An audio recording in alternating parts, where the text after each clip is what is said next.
शौहर अपनी बीवी को थप्पड़ मारता है, बच्चे देखते हैं। वो अपने बेटों को पढ़ा रहा है कि औरत के साथ कैसा सलूक करना है।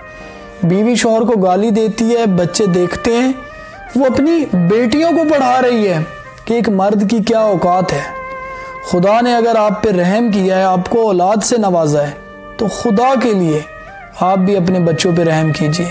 समझिए, वालिदैन बच्चों के लिए पहली दरसगाह होते हैं और औलाद नेमत होती है, ये सब जानते हैं, लेकिन औलाद जिम्मेदारी होती है, ये सब नहीं जानते। एक बात कहूँ, बेटियों को ज़्यादा हंसने से, बोलने से, खेलने से न रोका करें। अगर सारा घर भी सर पे उठा लेना तो भी कुछ ना कहा करें। मुकद्दर के खेल बड़े अनोखे हुआ करते हैं।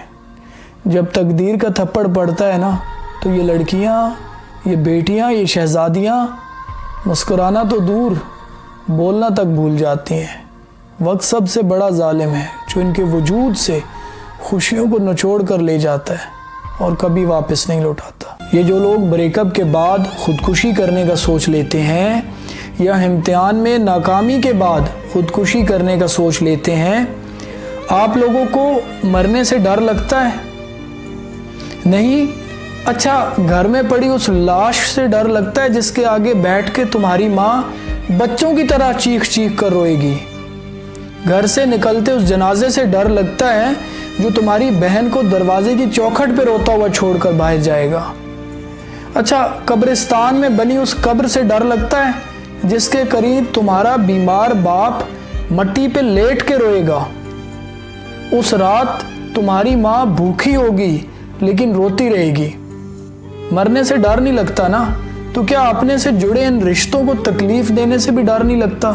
बेटियां मुंह पे ताले लगा के हंसती हैं, दर्द सारे दबा के हंसती हैं। किसी के ख्वाब देखती आंखें सारे सपने गंवा के हंसती हैं और जिंदा दरगोर होते होते भी खुद को सजा के हंसती हैं। बेटी होने का हक निभाने को दिल की दुनिया लुटा के हंसती हैं।